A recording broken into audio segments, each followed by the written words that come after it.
12 வருஷத்துக்கு ஒரு முறை கும்பகோணத்துல நடக்கிற மகாமகம் பற்றி எல்லோருக்கும் தெரியும். ஆனா நம்ம செங்கல்பட்டுல இருக்கிற இந்த கோவில்ல கடல் நீரில் மட்டுமே உருவாகக்கூடிய தன்மை கொண்ட சங்கு நன்னீரில, அதுவும் இந்த கோவில் குளத்துல 12 வருஷத்துக்கு ஒரு முறை தவறாம தானாகவே உருவாகிற அதிசய நிகழ்வு பற்றி உங்களுக்கு தெரியுமா?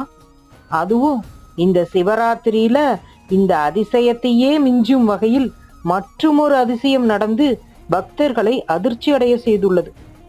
அந்த அதிசயம் என்ன, இந்த இந்த கோயிலோட வரலாறு, இத பற்றி மேலும் நீங்க தெரிஞ்சுக்கணும்னா கீழே உள்ள டிஸ்கிரிப்ஷன்ல இருக்கிற லிங்கை கிளிக் பண்ணி முழு வீடியோவையும் பாருங்க. 12 வருஷத்துக்கு ஒரு முறை கும்பகோணத்துல நடக்கிற மகாமகம் பற்றி எல்லோருக்கும் தெரியும்.